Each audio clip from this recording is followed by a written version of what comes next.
Well, hello everybody. It's the movie review you've all been waiting for. I am Brian, back with another dinner and a show on the road. Oh my goodness, it's been insane. So, just to kind of show you my dinner that I had my Avengers popcorn. So, that's really cool. And gotta be careful with this because the lid likes to break off a little bit, but got my Avengers mug, or my cup, and the lid does not like to stay shut. So, and I'm wearing my Iron Man shirt, and my girlfriend had the Black Panther shirt on, and man, we were ready to go. Holy cow, this movie was great. So, 6 years of waiting, at least, since the very first Avengers mid-end credits sequence with Thanos.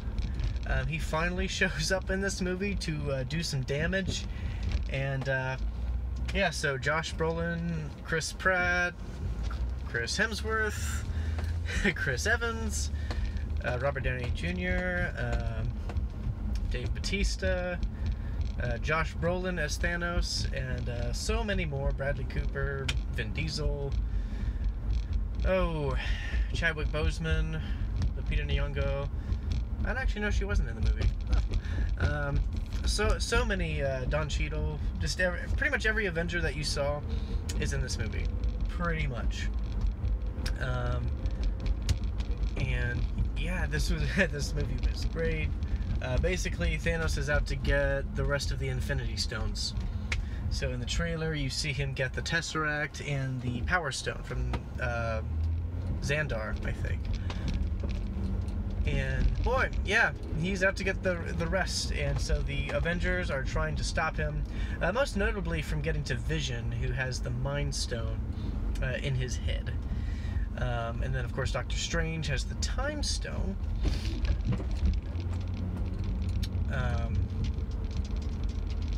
And so that was crazy. And so he's trying to get to him. Trying to figure out if anyone else. But anyway, yeah, so a lot of the movies, or this one pretty much has the same time continuity with Thor Ragnarok. That was pretty much the most important movie to watch, I think, before Infinity War. Black Panther was, I mean, it's great, but all you really needed to know, just, it's set, like, the climax of the movie is set in Wakanda. But yeah, so let me, so I'm not gonna try and spoil a whole lot, or anything, really. What you need to know is that, it's kind of like The Last Jedi, and like all of your theories that you thought would happen, they're all gone. Because all of my theories that I had were gone. Also, trying to think, they balance the characters pretty well, I would say. Spider-Man gets a lot of time. You have Doctor Strange, you have Rocket Raccoon, Groot, everyone gets to do something, I would say, and that's really hard. That's really, really, really, really hard for a cast this large, and I think the Russo brothers, they are masters of getting everybody together and giving them an equal amount of time. I think they did a great job with Civil War, and they did an even better job with the bigger cast.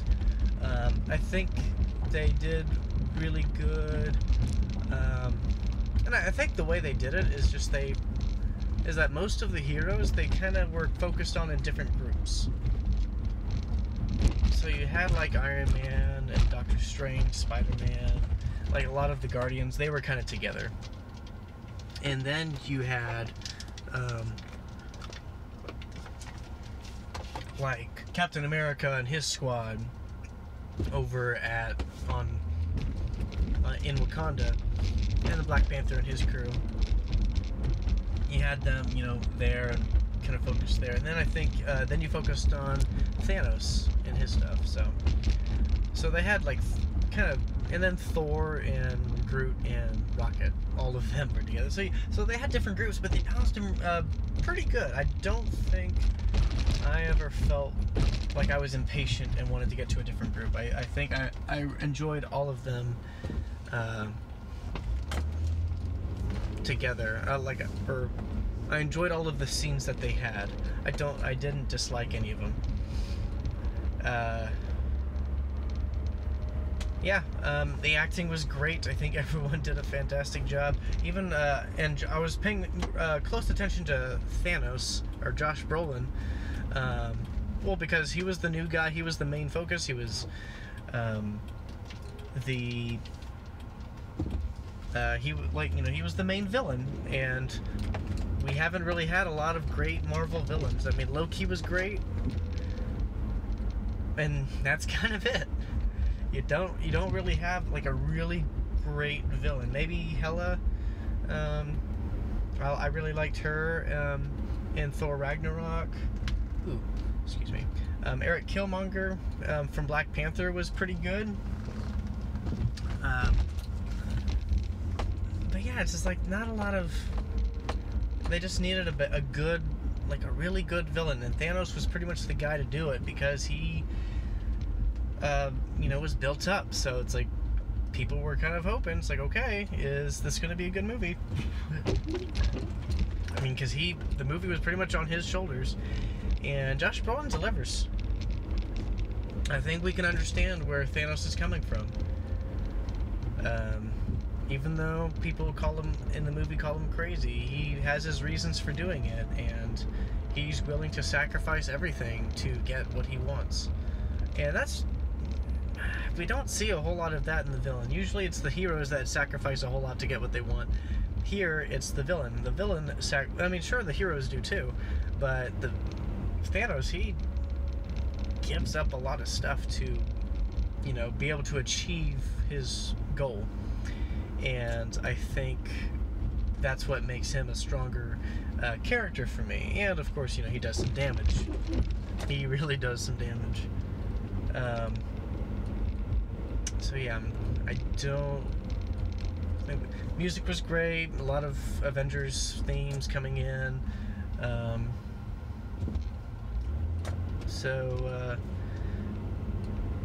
I want to say so much more, but I can't, because you guys are gonna kill me if I spoil any more, but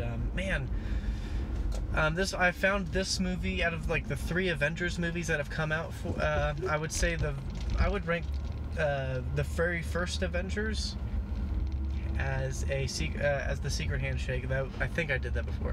Yeah, so that was my favorite. But this one is a good second, and then Age of Ultron third. So I'm gonna give this movie